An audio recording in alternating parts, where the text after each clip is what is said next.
الحمد لله نحمده ونستعينه ونستغفره ونؤمن به ونتوكل عليه ونعوذ بالله من شرور أنفسنا ومن سيئات أعمالنا من يهد الله فلا مضل له ومن يضلل فلا هادي له وأشهد أن لا إله إلا الله وأشهد أن محمدا عبده ورسوله أما بعد فإن خير الحديث كتاب الله وخير الهدي هدي محمد صلى الله عليه وسلم وشر الأمور محدثاتها وكل محدثة بدعة وكل بدعة ضلالة وكل ضلالة في النار فأعوذ بالله من الشيطان الرجيم بسم الله الرحمن الرحيم يا أيها الذين آمنوا اتقوا الله حق تقاته فلا تموتن إلا وأنتم مسلمون يا أيها الذين آمنوا اتقوا الله وقولوا قولا سديدا يصلح لكم أعمالكم ويغفر لكم ذنوبكم ومن يطع الله ورسوله فقد فاز فوزا عظيما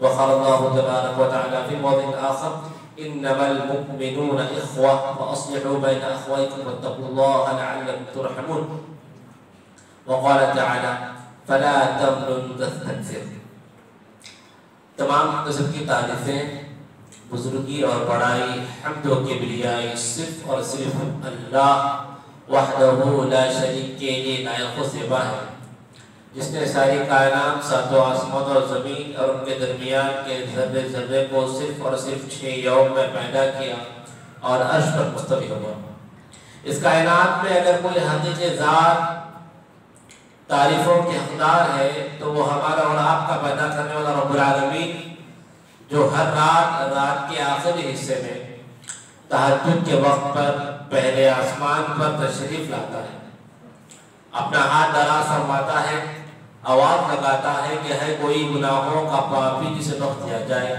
ہے کوئی مغفرت کا طلبگار جس کی مغفرت کر دی جائے تمام انبیاء پر کروڑوں درود و سلام ہو خصوصاً ہمارے اور آپ کے آقا محمد مصطفیٰ ساقی کوثر شافع محشر محمد بن عبداللہ صلی اللہ علیہ وسلم پر جن کی کوششوں محنتوں اور امانت کی سچی ادائیگی کی وجہ سے ہمارا مسلمان بنے ہمارا اللہ تعالیٰ کو جانے والے بنے محترم بھائیو اللہ تبارک و تعالیٰ نے جو دین انسانوں کے لیے پسند کیا ہے اور یہ وہ دین ہے جو قیامت تک رہنے والا ہے اور جب مسلمانوں نے اس دین کو مکمل اپنایا تو اللہ نے مسلمانوں کو دنیا پر حکومت بخشی دنیا پر ان کا غلبہ بخشا یہ جو ہے اللہ تبارک و تعالیٰ کی طرف سے وعدہ بھی ہے جیسا کہ اللہ تعالیٰ شان فرماتا ہے کہ ہم وعدہ کرتے ہیں ان لوگوں سے جو لوگ ایمان لائے عمل صالح کیے کہ ان کو ضرور بضرور اس زمین کا حکمران بنایا جائے گا اس زمین کا ذمہ دار اور خلیفہ بنایا جائے گا جیسا کہ ہم سے پہلے والوں لوگوں کے ساتھ ہوا تھا تو یہ اللہ کا وعدہ ہے میرے بھائیوں اسلام کی تاریخ کا اگر مطالعہ کریں تو معلوم ہوتا ہے کہ مسلمان جب اس چیز کو مکمل اپنائے تو ہوا یہ کہ اس دین کی اتنی بہترین خوبی ہے اتنا زیادہ یہ پرفیکٹ ہے کہ جب اس کو مکمل اپناتے ہیں تو مسلمانوں کے آپس میں اسٹرینتھ پیدا ہوتی مسلمانوں کے آپس میں مضبوطی پیدا ہوتی مسلمانوں کے آپسی تعلقات مضبوط ہوتے اور جب مسلمانوں کے آپسی تعلقات مضبوط ہوئے ان میں آپس میں ایک دوسرے سے اتنی محبت پیدا ہو گئی تو اللہ تو ایسے ہوئے جیسا کہ اللہ تعالیٰ فرماتا ہے کہ انہم بنیان مرصوص گویا کہ سیسا بنائی ہوئی دیوار یعنی اتنی مضبوطی سے مسلمان آپس میں جڑے جیسا کہ کوئی مضبوط دیوار ہے جس کو لوہا پگھلا کر جو ہے پرفیکٹ کر دیا گیا ہو مضبوط کر دیا گیا اللہ تعالیٰ فرماتا ہے قرآن کے اندر اور جب یہ آپسی محبت اتنی بڑی میرے بھائیوں کہ ایک دوسرے پر مرنے مٹنے کے لیے تیار ایک دوسرے کے لیے اپنا مال قربان کرنے کے لیے تیار، ایک دوسرے کے لیے اپنی جان نچھاور کرنے کے لیے تیار ہے، یہاں تک کہ ایک دوسرے کے لیے ہر وہ چیز دینے کے لیے تیار ہے جو ہے اپنے مسلمان بھائی کو ضرورت پڑے۔ تو اس وقت ہوا یہ کہ مسلمان مضبوط ہوئے، اور ایسے مضبوط ہوئے کہ تاریخ نے وہ منظر بھی دیکھا ہے، انسانی تاریخ نے وہ جو ہے عالم بھی دیکھا ہے کہ سب سے کم وقت میں، سب سے جلدی اور سب سے زیادہ علاقے پہ اگر کسی نے جو ہے فتوحات حاصل کیا، کسی نے زمین کو جیتا ہے تو مسلمان ہے۔ اس کے پیچھے کیا تھا میرے بھائیوں؟ مسلمانوں کی آپسی اتحاد، مسلمانوں کے درمیان کا پیار و محبت، اور مسلمانوں کے درمیان کا جو وہ معاشرتی نظام جو ہے وہ جب پرفیکٹ رہا، جب وہ آپس میں تعلقات مضبوط رکھے، اس وقت جو ہے غیروں پر، دشمنوں پر جو ہے قہر بن کے ان کا ٹوٹا ہے۔ تو میرے بھائیوں، یہ اللہ تبارک و تعالیٰ کا جو ہے یہ دین جو ہے نا وہ چیز کر دیتا ہے جس کو دیکھ کر دنیا حیران کر جاتی ہے۔ اس کی مثال میں آپ کو دوں کہ کتنا آپس میں ایک دوسرے سے مضبوط ہوئے اس دین کو اپنانے پر ذرا غور کرنا میرے بھائیوں۔ حضرت عبد الرحمن بن عوف رضی اللہ عنہ مدینہ سے، مکے سے مدینہ کو ہجرت کرتے ہیں، کچھ نہیں ہوتا ہے، سارا مال متاع ہر چیز کفار و مشرکین چھین لیتے ہیں۔ واقعہ میں سنا، پھر بھی مرتبہ ہم اس کو لے کر آگے بڑھیں۔ جب مدینہ آئے، عصر کی اذان کا وقت، عصر کی نماز کا وقت ہو رہا تھا، نماز پڑھے اور دیکھا کہ پیچھے کون ہے؟ اللہ کے نبی نے دیکھا کہ عبد الرحمن بن عوف ہے۔ کہنے لگے، اللہ کے نبی صلی اللہ علیہ وسلم نے کہا کہ عبد الرحمن کیسے آئے ہو؟ کہا کہ اے اللہ کے نبی، سب کچھ لٹا کر ایمان کو حفاظت سے آپ کے پاس لے کر آیا ہوں، ایمان کو بچا کر سب کچھ لٹا کر آیا ہوں۔ اللہ کے نبی فرماتے ہیں کہ جب تم نے ایمان کو بچا کے یہاں آئے ہوئے ہو تو تم نے کوئی گھاٹے کا سودا نہیں ہے، فائدے کا سودا ہے۔ تو اللہ کے نبی صلی اللہ علیہ وسلم اس وقت جو ہے جو مکے سے مدینہ آ رہے تھے، جب ابتدائی دور تھا، مسلمانوں کی یہاں بڑی خراب تھی، سب کچھ لٹا کر اپنا پیسہ، اپنا جو ہے جو کچھ بھی کمایا تھا، اپنا گھر، اپنا دربار سب لٹا کر اللہ کے نبی کے دربار میں حاضر ہو رہے تھے، لوگ ہجرت کر رہے تھے۔ تو اللہ کے نبی نے ان کے لیے ایک سسٹم بنا کر رکھا تھا۔ ایسا پیارا سسٹم ہے، آج تک اس زمین پہ کوئی سسٹم نہیں دیکھا، اتنا پیارا سسٹم کہ اللہ کے نبی صلی اللہ علیہ وسلم ایسا نہیں کہ مہاجرین کا ایک کیمپ بنا دیا، کیمپ کہ بھئی یہ مہاجر آتے ہیں، ان کو جو کھانا دو، ان کو پانی دو، یا مہاجرین کی ایک بستی بنا دیے کہ بھئی یہ لوگ ذرا مجبور ہیں، ہاں ان کی مدد کرو، چندہ رکھ دو۔ ایسا نہیں، اتنا بہترین سسٹم میرے بھائیوں آج تک کسی نے نہیں بنایا، اللہ کے نبی نے بنا دیا۔ کہا کہ جو مہاجر مدینہ آتے ہیں ہجرت کر کے، ان کو جو انصار جو مدینے میں ہے ان کا بھائی چارہ کرا دیا گیا، ایک دوسرے سے ان کا جو ہے بھائی بنا دیا گیا۔ جیسا آپ نے سگے بھائی کو آپ کیا کرتے، بے یار مددگار نہیں چھوڑ سکتے، اسی طرح مہاجر کو اپنے بھائی کو بے یار مددگار نہیں چھوڑیں گے۔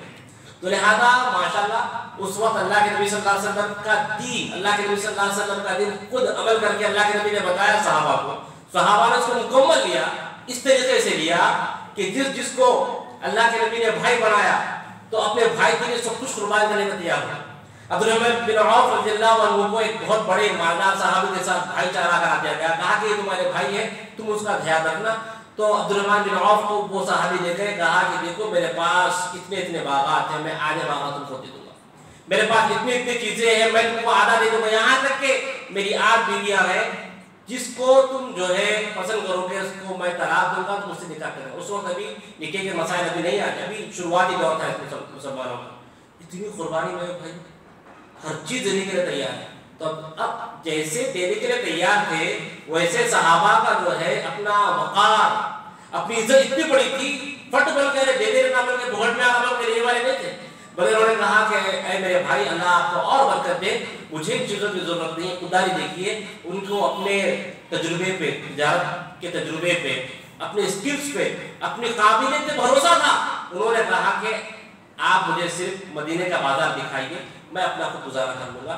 لہٰذا عبد الرحمن بن عوف مدینہ کے بازار کو گئے اور جا کر ہم نے دیکھا کہ جب مدینے کے بازار میں وہ شروعات میں گئے، اس کے بعد کئی دن گزر گئے تو مدینے کے بڑے بڑے مالداروں میں ان کا شمار ہونے لگا، زیرو انویسٹمنٹ کے ساتھ، جی زیرو بینک سپورٹ کے ساتھ حضرت عبد الرحمن بن عوف نے اتنا بڑا جو ہے میرے بھائیوں اتنا بڑا تجارت کی کہ مدینے کے بڑے بڑے تاجروں میں مالدار آدمی ان کا جو ہے گرا۔ تو بتانا مقصد یہ میرے بھائیوں کہ مسلمانوں کے اندر اتنی زیادہ جو ہے مضبوطی تھی آپس میں، ایک دوسرے کے اوپر اپنی جان نچھاور کرنے تیار تھے. ایک اور واقعہ میں آپ کو سناتا ہوں. ایک سے پہلے ایک حدیث آپ کو سناتا ہوں. اللہ کے نبی صلی اللہ علیہ وسلم فرماتے ہیں الدین النصیحہ، دین خیر خواہی کا نام ہے. دین کیا چیز ہے؟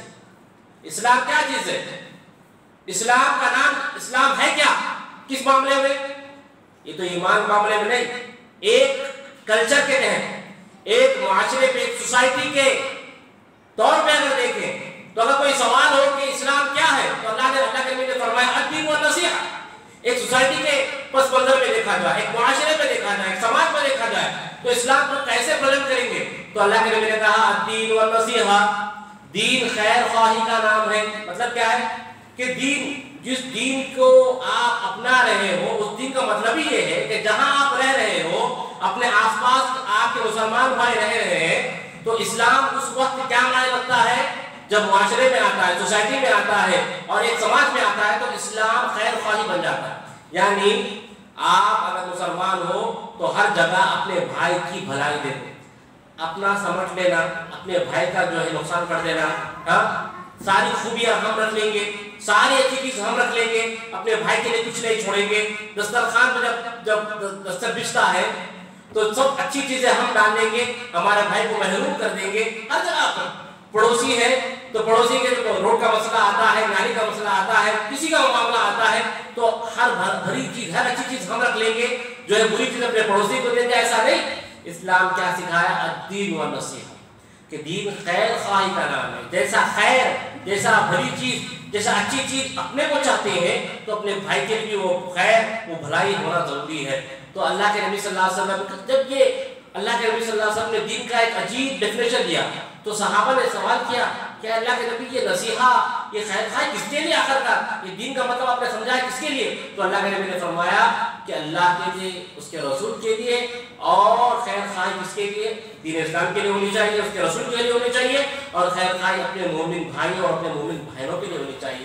یہ حدیث ایسا انہوں نے عمل کیا، کس نے؟ صحابہ کرام نے. میں نے کہا نا کہ جب اس دین کو مکمل اپنایا اور آپس میں اتحاد، آپس میں محبت، آپس میں ایک دوسرے سے جڑا بٹھنا ہوا تو دنیا پر قہر بن کے ٹوٹے، دشمنوں پر قہر بن کے ٹوٹے مسلمان. تو اس کی مثال میں آپ کو دوں، اس حدیث پہ ایسا عمل کیا، اس جو ہے حدیث پہ اس طریقے سے صحابہ نے عمل کر کے بتایا کہ دنیا دیکھ کر تنگ رہ جاتی ہے.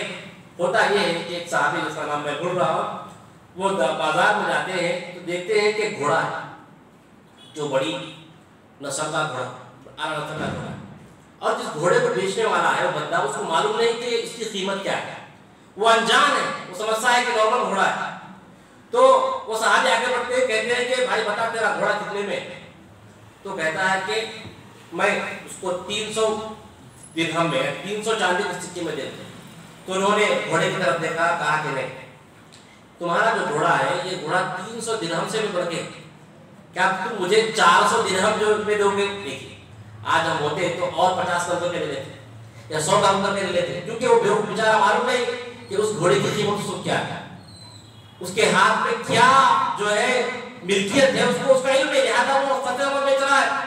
لیکن جو مسلمان جنہوں نے، جو صحابہ جنہوں نے اللہ کے نبی سے وعدہ کیا تھا کہ میں مسلمانوں کے ساتھ خیر خواہی کروں گا، اس کے ساتھ بھلائی کروں گا، تو انہوں نے اس پر عمل کیسے کیا؟ کہا کہ تمہارا گھوڑا 400 درہم نہیں بلکہ 500 درہم کا ہے، کیا تم مجھے 500 درہم میں دو گے؟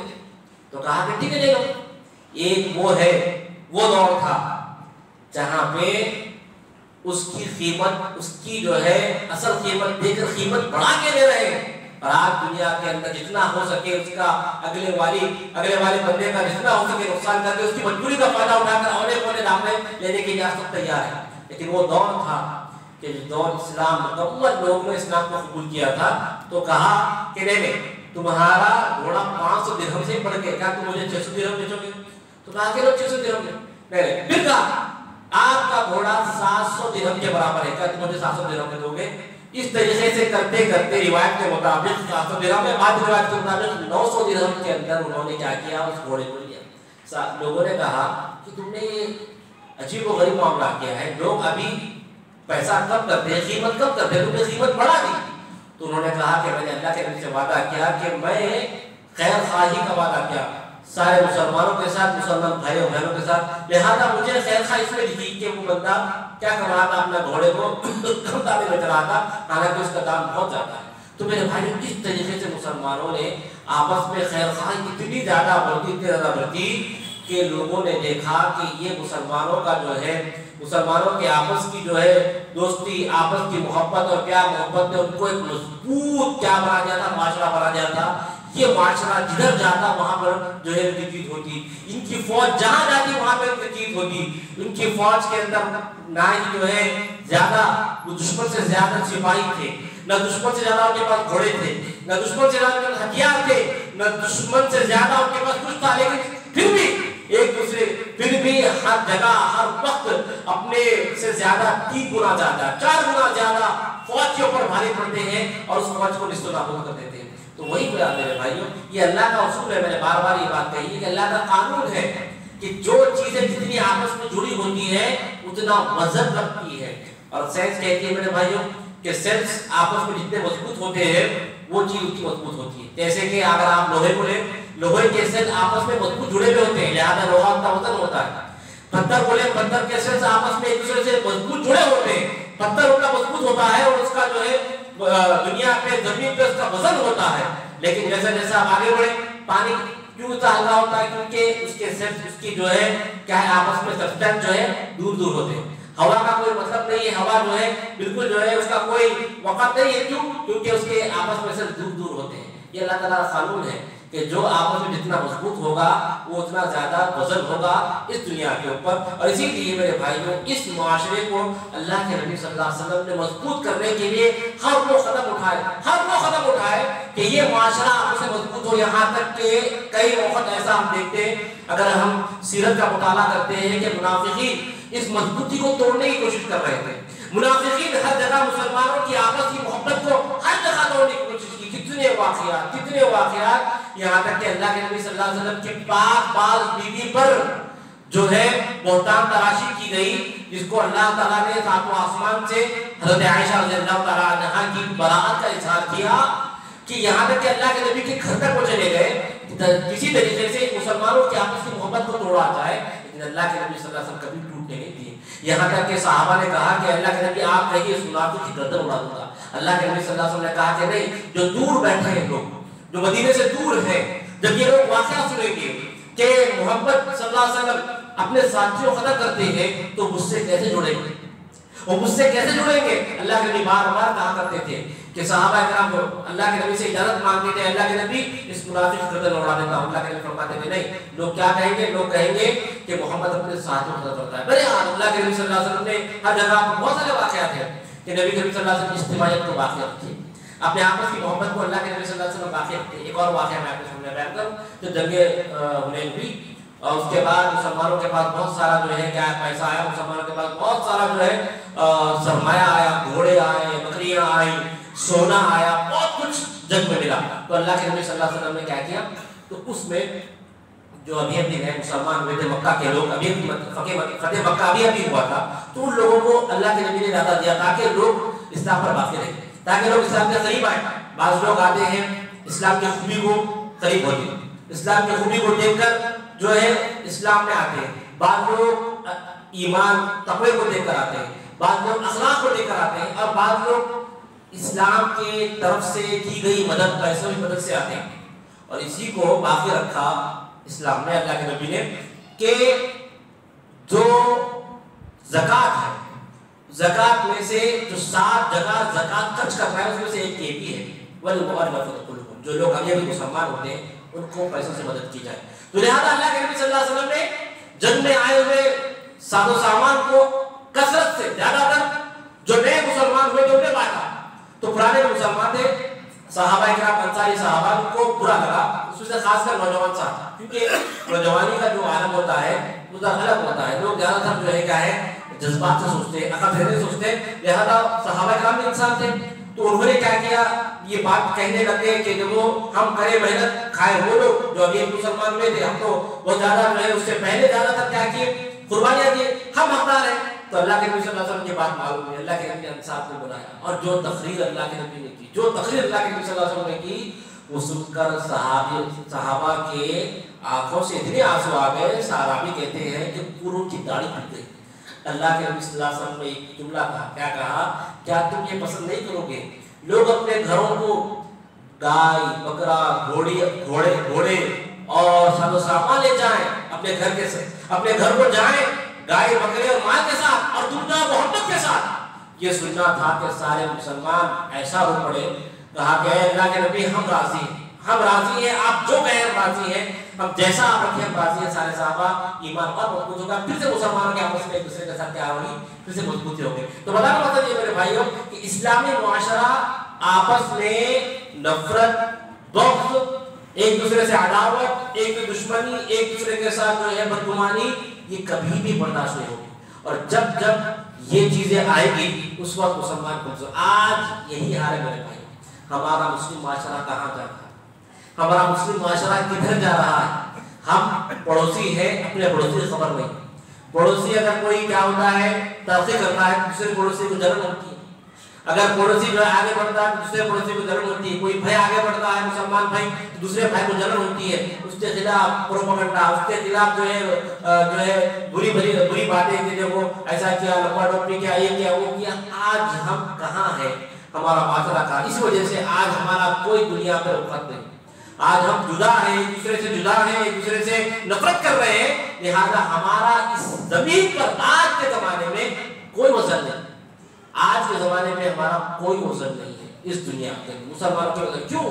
کیونکہ دل زندے پڑ چکے ہیں، نفرتیں اتنی آ چکی ہے کہ ایک دوسرے کا چہرہ دیکھنے وہ لوگ تو چھوڑو جو لوگ جو ہے غیر اللہ کو پوچھتے ہیں مسلمان رہ کر، آپ ان لوگوں کی بات کریں جو لوگ کتاب و سنت کا جو ہے نا ڈھنڈورا پیٹتے ہیں، کتاب و سنت کو مان رہے، کتاب و سنت پر چلنے اور جو ہے وہ جماعت ہونے کا دعویٰ کرتے ہیں، جو جماعت اللہ کے نبی صلی اللہ علیہ وسلم نے کہا ما انا علیہ واصحابی، وہ جماعت ہے جس پر میں ہوں، میرے صحابہ ہیں۔ ہم یہ دعویٰ کر رہے ہیں کہ ہم وہ جماعت ہے جس پر ہم اور صحابہ کرام ہیں، اور ہر وقت ہم اللہ کے رسول صلی اللہ علیہ وسلم صحابہ کو ساتھ میں لاتے ہیں اور صحیح دین کی تلاش کر رہے ہیں۔ آج ہماری وقت کیا ہے؟ آج ہماری جو ہے کیا حالت ہے؟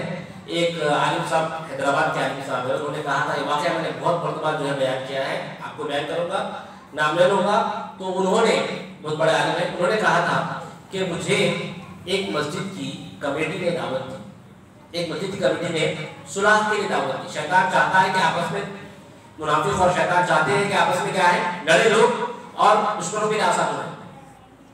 تو کہتے ہیں کہ دعوت دی تو میں وہاں گیا کہ معاملہ سلجھائیں گے، تو کمیٹی 7 لوگوں کی ہوتی، کمیٹی 7 لوگوں کی ہوتی۔ تو جب مسجد کو گئے کہ دیکھیں کہ کیا معاملہ ہے، تو صرف 3 لوگ آئے، کمیٹی میں صرف 3 لوگ آئے اور 4 لوگ نہیں آئے۔ کہا کہ بھائی کہاں ہیں؟ 3 لوگ آئے، 4 لوگ نہیں آئے۔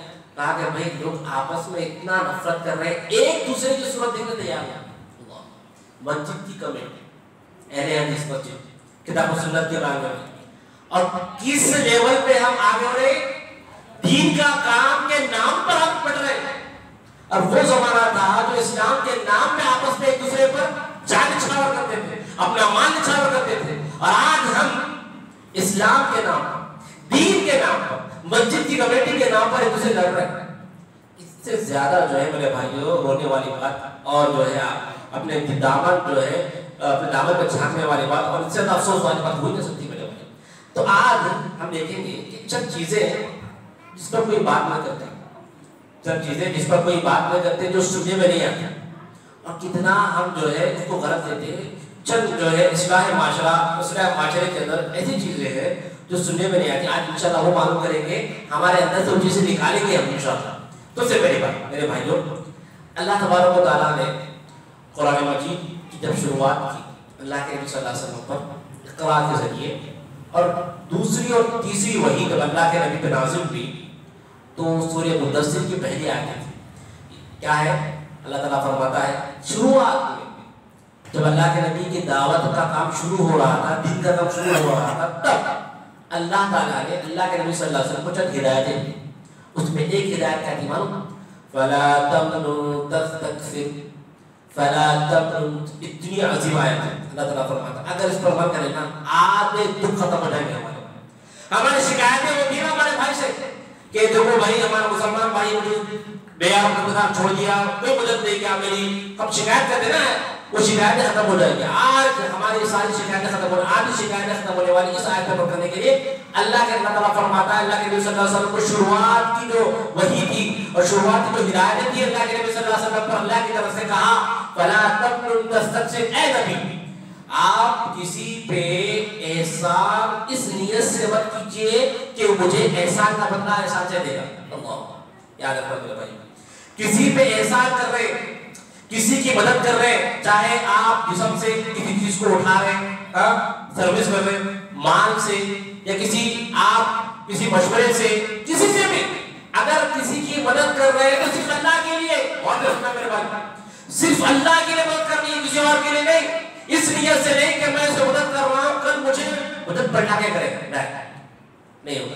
اگر آپ یہ نیت کر لیں نا کہ میں اپنے بھائی کی مدد کر رہا ہوں صرف اللہ کے لیے, مجھے وہ بڑھا کر مجھے لوٹائے گا کہ میرا وقت جب برا آئے گا تو مجھے وہ مدد کرے گا, نہیں, یہ نیت سے مدد نہیں کرتا. کسی پر بھی احسان کرے, آگے بڑھ کر کسی کی مدد کرے کسی بھی طریقے سے, چاہے وہ آپ کہیں بھی لے لیجیے, تجارت میں ہو جائیے, گھر بیٹھے ہوئے گھر میں کوئی چیز آپ کی مدد کر دے, کچھ بھی دواخانے کے وقت یا پھر کوئی پیسوں سے, کوئی سروس سے, کوئی مدد سے, کچھ بھی ہوتے, جب آپ کسی کی مدد کر رہے ہیں نا میرے بھائی, اس نیت سے کرنا کہ اللہ تعالیٰ اس کا بدلہ دینے والا ہے, مجھے بدلے کی ضرورت نہیں, وقت پڑنے پر مجھے بدلہ دے گا, نہیں. اگر آپ ایسا کریں گے میرے بھائیوں آدھے مسئلے حل ہو جائیں گے. یہ رشتہ داروں میں خصوصاً شکایتیں ہوتی ہیں نا کہ ہم ہر ایک ٹائم پہ کام آئے, ہمارے ٹائم پہ کوئی کام نہیں آیا.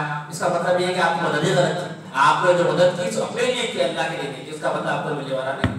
اللہ سے مدد کی توقع ہونی چاہیے. اگر یہ معاملہ ہر جگہ ہو جائے نا میرے بھائی, ٹینشن ہی نہیں ہوتی.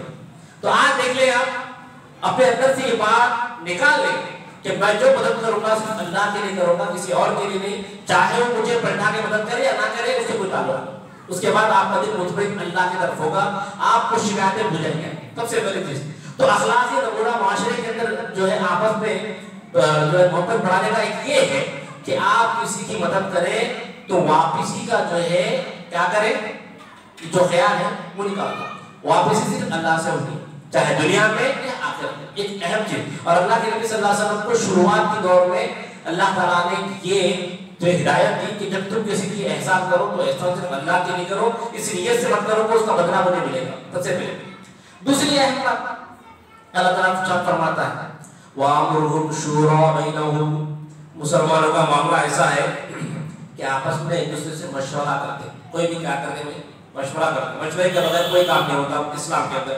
اللہ کے نبی صلی اللہ علیہ وسلم کی سارے زندگی کو اٹھا کر دیکھیے کیا مشکل تھا اللہ کے نبی کے. ایک سوال یہ ہے کہ نبی کریم صلی اللہ علیہ وسلم سے عقل مند کوئی ہو سکتا ہو؟ اللہ کے نبی صلی اللہ علیہ وسلم ماشاءاللہ عقل مند تھے اور ماشاءاللہ وحی کی ضرورت, وحی کی مدد تھی. اس سے بڑی مدد دنیا میں کوئی نہیں ہو سکتی کہ رب العالمین اللہ کے نبی صلی اللہ علیہ وسلم کو جو ہے کیا کرے, مدد کرے وحی کے ذریعے کہ کیا ہونے والا ہے, کیا کرنا ہے. لیکن اس کے باوجود بھی اللہ کے نبی چھوٹا چھوٹا معاملہ مشورے سے کرتے تھے, مشورے سے کرتے تھے. اللہ کے نبی بار بار صحابہ کو اکٹھا کرتے, چاہے وہ اذان کا معاملہ ہو, چاہے وہ جنگ کا معاملہ ہو. اٹھا کر دیکھ لیجیے سیرت جو ہے بھری ہوئی, اس کے بعد ابو بکر صدیق رضی اللہ عنہ, عمر رضی اللہ عنہ, عثمان رضی اللہ عنہ, علی رضی اللہ عنہ, دیکھ لیجیے پورے صحابہ کو آپس میں کتنا زیادہ مشورہ ہوتا ہوا کرتا تھا. تو معاملہ دین کا ایسا ہے کہ مشورہ, آپس میں مشورے کے بغیر کوئی کام, بڑے سے بڑا کام, چھوٹے سے چھوٹا کام, میرا مطلب یہ مشورے میں برکت ہے. اور مشورے میں برکت کے لیے اگر ہم بولے تو 1 گھنٹہ میں بس نہیں ہوگا سننے کے لیے. لہٰذا ہم یہاں گئے, اللہ تعالیٰ فرماتا ہے, اللہ کے بھی فرماتے ہیں کہ مشورے میں برکت ہے, اور جو مشورے سے کام کیا جاتا ہے اس پر اللہ تبارک و تعالیٰ کا ہاتھ ہوتا ہے. یہ ساری چیزیں ہمارے کو معلوم ہے, لیکن مشورہ اپنی جگہ ہے. تو غلطی کیا ہوتی ہے معلوم ہے, مشورہ اور حکم میں فرق ہے. مشورے میں اور حکم میں بہت زیادہ فرق ہے. چاہے آپ کہیں بھی لیجیے, آپ سے اگر کوئی مسجد کا امیر بنا ہے, کمیٹی کا امیر ہے اور کمیٹی کے ممبر ہے, مثال دے رہا ہوں, تو آپس میں مشورہ کریں, ہر کوئی اپنا مشورہ دیا تو وہ مشورہ ہے, حکم نہیں ہے. چاہے تو امیر اس مشورے پہ عمل کرے یا نہ کرے, یہاں پر مسئلہ ہوگا. اسی طریقے سے ماں باپ ایک دوسرے, ماں باپ بچوں کے ساتھ, بچے جب بڑے ہو جاتے ہیں تو ماں باپ کے ساتھ آرگیومنٹ کرنے لگتے ہیں, آرگیومنٹ کرنے لگتے ہیں. اور بعض ماں باپ اپنے بچوں سے مشورہ کرتے ہیں, ماشاءاللہ اچھی بات ہے. ایسا بھی نہیں کہ بھائی ماں باپ ہیں تو ہر جگہ ہم ہی سے نہیں گے, ہم بچوں کو حکم دیں گے, بچے سے عمل کرنا, ایسی بات نہیں میرے بھائی. کوئی معاملہ ہو جو ہے آپس میں مشورے کے ساتھ ہونا ہو, تو فار ایگزامپل مشورہ دیا گیا تو آپ کے مشورے پر عمل نہیں کیا گیا تو آپ کو اس میں تکلیف نہیں ہونی چاہیے. آج وہی معاملہ ہے. کیا ہوتا ہے بھائی ہمارا مشورہ نہیں مانے, ہماری بات نہیں مانے, چاہے مسجد میں لو, چاہے گھر کے اندر مثال لے لیجیے, بڑا بیٹا کہتا ہے کہ ہماری بات مانے نہیں ہمارے باپ, چھوٹا بیٹا کہتا ہے کہ ہماری بات مانے نہیں. اب خاندان میں لے لیجیے اس کے بعد, ارے بھائی ہماری بات سنی نہیں, اب اس میں نفرت شروع ہو جاتی کہ بھائی ہماری بات سن رہے نہیں, اب کیوں کھل جانا, ہماری بات رکھ رہے نہیں, ہماری کوئی اوقات ہی نہیں ہے سامنے ان کے. یہ زبردستی ہے. آپ نے مشورہ دیا, آپ ختم ہو گئی, آپ ختم کر دیجیے. وہ مانے نہیں مانے اس کی غلطی ہے, لیکن آج معاملہ یہ ہے کہ ہم کیا سمجھتے ہیں کہ ہمارا مشورہ حکم ہے. نعوذ باللہ, اس کو نکالنا ہے میرے بھائی, اس کو ضرور ہمارے دلوں سے نکالنا ہے کہ آپ کہیں پر بھی وہ مشورہ دے رہے ہیں تو مشورہ ہے, وہ حکم نہیں ہے. چاہے تو دینے والا بندہ, چاہے آپ کے والد صاحب ہو, چاہے آپ کے بڑے بھائی ہو, چاہے مسجد کے ذمہ دار ہو, چاہے مدرسے کے ذمہ دار ہو, چاہے آپ کوئی جاب کر رہے ہیں, آپ مشورہ دے رہے ہیں اپنے سیٹ کو, چاہے تو مشورہ لے گا یا نہیں لے گا, اس کی مرضی ہے. آپ اس مشورے کو حکم کی طرح نہیں لے سکتے, اور اس کے بنا پر آپ نفرت کر رہے ہیں تو آپ کی غلطی ہے. یہ چیزیں نکالنا چاہیے, یہ چیزوں پر کوئی بات ہوتی نہیں, بات کرنی چاہیے اور اپنے ذہنوں کو پاک کرنا ہے, اپنے دلوں کو نفرت سے دور کرنا ہے. خامخواہ کی نفرتیں پاک کرنا. ایک اور چیز, تو دو چیزیں ہم نے معلوم کی کہ آپس میں مشورے کے ذریعے کام ہونا چاہیے. جب مشورہ دیا جائے تو مشورہ ہے, حکم نہیں ہے, یہ ہمارے ذہن میں ہونا چاہیے. اور معاشرے کو خراب کرنے والی چیز اللہ کے نبی صلی اللہ علیہ وسلم نے اور اللہ تعالیٰ نے قرآن مجید کے اندر, اللہ کے نبی احادیث کے اندر سب ختم کر دیا کہ معاشرہ پاک صاف ہو, ایک دوسرے سے محبت ہو, نفرت کی ہر چیز کو نکال کر پھینک دیا اللہ کے نبی صلی اللہ علیہ وسلم اور اللہ تعالیٰ نے. تو سورہ حجرات کی آیتیں میں تلاوت کریں تو لڑائی کے جو شروعات کی جو جڑ ہوتی ہے نا, اس کو سورہ حجرات کے اندر ختم کر دیا گیا. آپس کے معاشرے میں, سوسائٹی میں, سماج میں جو لڑائی کی جو شروعات ہوتی ہے نا وہ چھوٹی دکھتی ہے, لیکن وہی جو ہے جڑ ہے. چنگاری چھوٹی نہیں, اسے نظر انداز کرتے, وہی چنگاری بہت بڑی آگ میں تبدیل ہو جاتی ہے. تو اللہ تعالیٰ سورہ حجرات کے اندر پوری چیزیں کھول کھول کر بیان کریں. تو آئیے ہم معلوم کریں گے. اللہ تعالیٰ فرماتا ہے یا ایھا الذین آمنوا لا یسخر قوم من قوم عسى ان یکونوا خیرا منهم ولا نساء. اللہ تعالیٰ فرماتا ہے قرآن مجید کے اندر کہ کوئی آدمی کسی آدمی کا مذاق نہیں اڑائے گا. مذاق شروعات ہوتی ہے جھگڑے کی, وہاں سے ہوتی ہے کہ کوئی آدمی کسی آدمی کا مذاق اڑا دیا, تو اب وہ بندہ جو مذاق, لوگ ہنس دیے, خوش ہو گئے تھوڑی دیر کے لیے, لیکن اس کے دل میں نفرت شروع ہو گئی آپ کے لیے. وہ نفرت آہستہ آہستہ آہستہ اتنا بڑھے گی یہاں تک کہ جھگڑے کے معاملے میں آ جائے. اللہ تعالیٰ فرماتا ہے کہ اس جو ہے جڑ کو ختم کرنا, کہ کوئی کسی کا مذاق نہیں اڑائے گا کسی بھی معاملے میں. لا یسخر قوم من قوم عسى ان یکونوا خیرا منهم. اللہ تعالیٰ فرماتا ہے ہو سکتا ہے کہ جس کا تم مذاق اڑا رہے ہو اللہ کے پاس تم سے بہتر ہو. اسی طریقے سے عورتیں, اللہ تعالیٰ نے فرمایا جب مرد ایک دوسرے کا مذاق نہ اڑائے, عورتیں بھی ایک دوسرے کا مذاق نہ اڑائے. ہاں, ہو سکتا ہے کہ وہ عورت جس کی مذاق اڑایا جا رہا ہو تم سے بہتر ہو کسی معاملے میں, نہ اس کے کلر کو لے کر, نہ اس کی صورت کو لے کر, نہ اس کی شکل کو لے کر, نہ اس کی اسٹیٹس کو لے کر, چھوٹا ہے بڑا ہے, نہ اس کی کسی بھی حال میں کہیں پر بھی مذاق کو اسلام نے جائز قرار نہیں دیا گیا. اگر کسی کی تکلیف ہوتی ہو, چھوٹا موٹا مذاق, اللہ کے نبی صلی اللہ علیہ وسلم کیا کرتے تھے, ہنسی مذاق چھوٹا موٹا, جس سے کسی کو تکلیف نہ ہو, کسی کو جو ہے امبیرسمنٹ فیل نہ ہو. اللہ کے نبی صلی اللہ علیہ وسلم کہتے ہیں, جیسا کہ ایک عورت, ایک بوڑھی عورت آئی, اللہ کے نبی صلی اللہ علیہ وسلم سے کہنے لگی اے اللہ کے نبی آپ دعا کیجئے کہ میں جنت میں جاؤں. تو اللہ کے نبی صلی اللہ علیہ وسلم نے کہا کہ تم جنت میں نہیں جا سکتی. تو وہ عورت رو پڑی بیچاری. تو اللہ کے نبی نے کہا ہاں تم جنت میں نہیں جاؤ گی. کیوں؟ تم بوڑھی ہو, جنت میں نہیں جاؤ گی, اور جنت میں جائیں گے سب جوان ہوں گے. تو اللہ کے نبی نے مسکراتے ہوئے کہا تم جاؤ گی تو بوڑھی نہیں جاؤ گی, جوان ہو کر جاؤ گا. تو ایسی بات تھی جس میں کسی کو تکلیف نہیں تھی. اسی طرح صحابہ کرام اتنا برا کرتے تھے کہ کسی کو تکلیف نہ ہو. آج ہمارے محفلوں کا دوسرا منٹ, ہماری میٹنگوں کا, ہمارے جو ہے نکروں پہ بیٹھ کے جو ہنسی مذاق کرتے ہیں, ہر دوسرا منٹ کسی نہ کسی کی عزت گرا کے کی جاتی ہے, کسی نہ کسی کو تکلیف دی جاتی ہے. آج ہنسی مذاق مطلب یہ ہے کہ ایک دوسرے کا مذاق اڑایا جائے, چاہے اس کے چہرے پہ, چاہے اس کے کلر پہ, چاہے اس کی شکل پہ, جبکہ اسلام نے اس کو سخت منع کیا. پھر اللہ فرماتا ہے وَلَا تَلْمِزُوا أَنفُسَكُمْ. یہ ہو گیا. اس کے بعد فرمایا کہ ایک دوسرے سے نقص نہیں بیان کرنا ہے, کسی کا نقص. یہاں پہ اللہ تعالیٰ نے یہ نہیں کہا کہ تم آپس میں ایک دوسرے کا نقص بیان مت کرو, ایک دوسرے کے جو ہے عیب تلاش نہیں کرو, انہیں کالا ہے, انہیں گورا ہے, انہیں جو ہے کیا ہے لگڑا ہے، یہ ڈھولا ہے، یہ گڈھا ہے، انہیں فلاں ہے، یہ فلاں ہے. اللہ کے نبی صلی اللہ تعالیٰ نے اس کو منع کیا ہے کہ یہ جھگڑے کی شروعات ہوتی ہے، یہ نفرت کی شروعات ہوتی ہے. آپس میں ایک دوسرے کے ساتھ عیب جوئی مت کرو. یہ کوئی وہاں جاتا ہے، کوئی یہاں جاتا ہے، کوئی ایسا کرتا ہے ویسا کرتا ہے، کسی بھی حال میں اسلام نے اس کو منع کیا. یہاں تک کہ اللہ کے نبی صلی اللہ علیہ وسلم کا ایک واقعہ میں آپ کو بیان کروں، مسلمان کتنا زیادہ اس کا اہتمام کرتے تھے، جس وجہ سے کہ آپس میں محبت تھی، صحابہ کرام کے آپس میں محبت تھی، کتنا زیادہ اس کا اہتمام کرتے تھے. آپ دیکھیں نبی کریم صلی اللہ علیہ وسلم کی ایک صحابیہ، ایک بیوی زوج مطہرہ تھی، میں نام بول رہا ہوں، تو انہوں نے اپنی دوسری سوتن اللہ کے نبی صلی اللہ علیہ وسلم دوسری بیوی کو کہا کہ ایسے فلو میں نکل گیا، وہ تو گڈی ہے. کسی ایک دوسری بیوی، اللہ کے نبی صلی اللہ علیہ وسلم کی ایک بیوی نے اللہ کے نبی صلی اللہ علیہ وسلم کے سامنے کسی دوسری بیوی کی مذاق اڑایا، مطلب حالانکہ مذاق اڑانے کا مقصد نہیں تھا، تو ایسے ہی فلو میں کہا وہ تو گڈی ہے. اللہ کے نبی صلی اللہ علیہ وسلم نے کہا کہ تم نے ایسا کلمہ کہا ہے، اللہ کے نبی نے کہا کہ تم نے ایسا کلمہ کہا ہے، اتنا کڑوا کلمہ کہا ہے، اگر وہ کڑوا کلمہ سمندر میں ڈال جائے گا سارا سمندر کڑوا ہو جاتا ہے. اللہ کے نبی نے منع کر دیا کسی کو جو ہے گڈی کہنے سے، کسی کو فلاں کہنے سے. اللہ کے نبی صلی اللہ علیہ وسلم نے سخت منع کیا، اور صحابہ کرام اس پر عمل کرتے تھے. کسی کو اس طریقے سے اس کا عیب بیان نہیں کرتے تھے تاکہ اسے تکلیف ہو. اللہ کے نبی کے دربار میں دیکھیے کون کون ہے، ذرا غور کرنا میرے بھائی. اللہ کے نبی کے دربار میں کون ہے؟ بڑے خاندان والے. کون؟ ابو بکر صدیق رضی اللہ عنہ، عمر رضی اللہ عنہ جن کا خاندان بہت بڑا تھا، عثمان رضی اللہ عنہ جن کا خاندان بہت سردار اور خاندان تھا، وہ بھی ہے.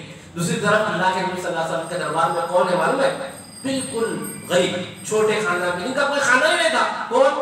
بلال رضی اللہ عنہ. وہ تو غلام تھے، کہیں سے آئے ہوئے تھے، کالے کلوٹے تھے، حبشی تھے. وہ بھی اللہ کے نبی صلی اللہ علیہ وسلم کے پاس وہی جو ہے مرتبہ رکھتے ہیں جو عمر رضی اللہ عنہ رکھتے تھے، جو عثمان رضی اللہ عنہ رکھتے. ایک طرف دیکھیں مالدار صحابی عثمان غنی رضی اللہ عنہ اللہ کے نبی صلی اللہ علیہ وسلم کے دربار میں، وہیں پر دوسرے غریب صحابی حضرت ابو ہریرہ رضی اللہ عنہ جن کو ایک ٹائم کا کھانا نصیب نہیں تھا. سب ایک سمان تھے اللہ کے نبی صلی اللہ علیہ وسلم. کسی نے کسی کی غریبی پر، کسی نے کسی کی جو ہے نا چہرے پر، کسی نے کسی کی جو ہے کسی عیب پر کبھی مذاق نہیں اڑایا. اور اتنی آپس میں بنتی تھی دونوں کی کہ اللہ تعالیٰ فرماتا ہے کأنہم بنیان مرصوص، مسلمان ایک دوسرے کے لیے ایسے ہیں جیسے کہ جو ہے سیسا پھیلائی ہوئی دیوار. تو بہرحال مطلب میرے بھائیوں ان ساری چیزوں کو دور کرنا ہے آج ہمارے معاشرے سے، تب جا کر ہم ایک دوسرے سے محبت کریں گے. ورنہ جو ہے کیا کریں ایک دوسرے پر جو ہے کہ وہی ٹانگ کھینچنے والی بات ہو جائے گی، ایک دوسرے سے مذاق اڑانے والی بات ہو جائے گی، نفرتیں پھیلے گی. اس کے علاوہ اس سے کوئی فائدہ نہیں. تیسری اور اہم بات کہتے ہیں اپنی بات ختم کرو کہ اگر اپنے معاشرے میں محبت بڑھانا ہے نا، بدگمانی سے بچنا.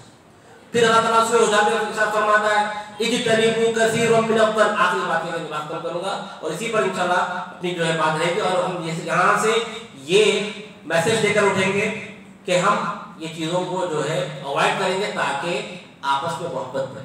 اجتنبوا کثیرا من الظن، کہا کہ بدگمانی سے بچو. فإن بعض الظن اثم، کہا کہ بدگمانی ایسی خراب چیز ہے کہ آپ کسی کے معاملے میں بدگمان ہوتے چلے گئے یہاں تک کہ وہ گناہ ہو گیا.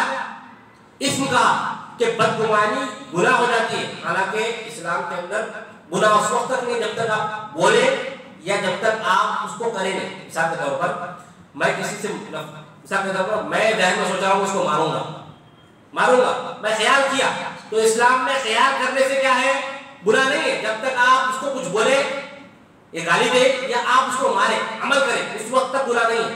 لیکن اللہ تعالیٰ فرماتا ہے کہ نہیں، بدگمانی ایسی چیز ہے کہ اتنے بدگمان ہو جائیں گے تو وہ بدگمانی کبھی کبھی گناہ میں داخل ہو جاتی ہے. تو کسی کے متعلق بدگمانی نہیں کرنا.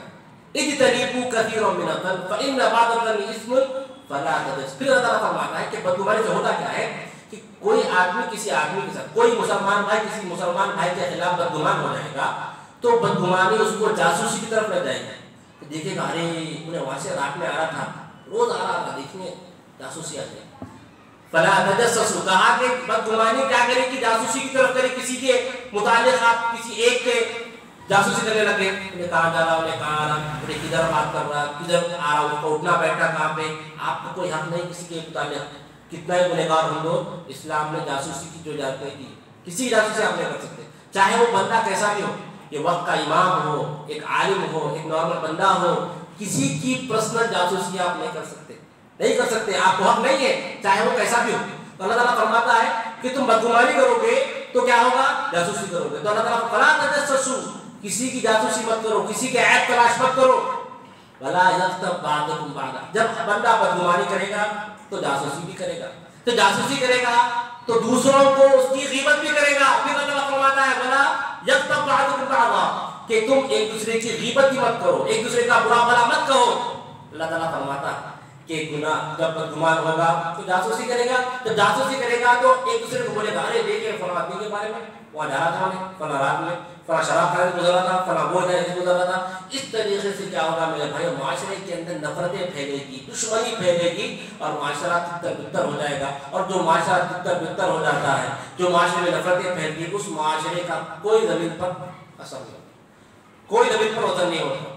جب معاشرہ آپس میں محبت سے آگے بڑھیں گے تو کسی کے پاس مجال نہیں ہوگی اس معاشرے کی نظر اٹھا کر دیکھیں. تو میرے بھائی بڑا مقصد یہ ہے ولا یغتب بعضکم بعضا ایحب احدکم ان یاکل لحم اخیہ میتا فکرہتموہ. اللہ تعالیٰ فرماتا ہے کہ تم بدگمانی کرو گے، پھر جاسوسی بھی کرو گے، پھر غیبت بھی کرو گے. اور غیبت کیا ہے؟ اللہ تعالیٰ فرماتا ہے کہ تم پسند کرو گے کہ اپنے مردہ بھائی کا گوشت کھاؤ، تم یہ پسند نہیں کرو گے. تو کسی کی غیبت کرنا، مردے اس کے بھائی کی گوشت کھانے کے برابر ہے. بہت خراب چیز اللہ کے نبی صلی اللہ علیہ وسلم نے بتائی ہے. اس کے متعلق غیبت کے متعلق بہت سارے حدیثیں بتائی ہیں. تو کسی کی برائی کسی اور کے سامنے بیان نہیں کرنا چاہیے. اللہ کے نبی صلی اللہ علیہ وسلم کے صحابہ نے کہا کہ اللہ کے نبی اگر اس کے پاس برائی ہو تو ہاں، اگر اس کے پاس وہ برائی ہو اور اس کی برائی دوسروں کے سامنے بیان کرے، یہ تو غیبت ہے. اگر اس کے سامنے اس کے پاس وہ برائی نہیں ہے پھر ہی بیان کرے ہوگی تو بہتان ہے. یہ تو بہتان ہے، اور بہتان کا بہت بڑا گناہ ہے. تو میرے بھائی بتانا مقصد یہ ہے کہ آج ہم کو بدگمان ہونے سے بچنا ہے. کیسے بدگمان ہونا ہے اس کے متعلق میں آپ کو کہتا ہوں کہ فارغ صاحب کو کہ کوئی بندہ کسی بندے کے پاس مدد کرنے کے لیے آئے، مدد کرنے کے لیے جو ہے تو بندہ مدد کرنے سے انکار کر دیا. تو اب ہم بدگمان ہو جائیں، ہاں رکھ کے نہیں کیا پیسے ملے، ہاں وہ بندہ فلاں بندہ اس کے پیسے تھے، وہ چاہے تو دے سکتا تھا، نہیں دیا انہیں، میرے بدگمان کر. ارے نہیں دیا اچھی بات ہے بھائی، دیا تو اچھی بات ہے، لے جانے بھی اچھی بات ہے. آپ اس کے خلاف بدگمان کیوں ہو رہے ہو؟ آپ اس کے خلاف لوگوں کے سامنے کیوں بھٹکا رہے ہو؟ اگر وہ دے تو اچھی بات ہے، اس کے فرض ہے کیا؟ آپ مدد مانگنے گئے اس کے پاس، چاہے نہیں بھی ہو، اور مدد مانگنے گئے، مدد اس نے کی تو اچھی بات ہے، نہیں کی تو بھی اچھی بات ہے. آپ اس کی بدگمانی کر رہے ہیں، اس کے متعلق بدگمان لوگوں کو جو بیان کر رہے ہیں کہ جو ہے رکھ کے بھی کوئی لے دیا. آج یہ معاملہ ہے میرے بھائی ہمارے معاشرے میں یہی ہے کہ اگر کوئی بندہ 10 وقت مدد کرے، ایک وقت انکار کر دے تو اس کو اتنا برا بھلا کہتے ہیں گویا کہ اس کی مدد کی ہے.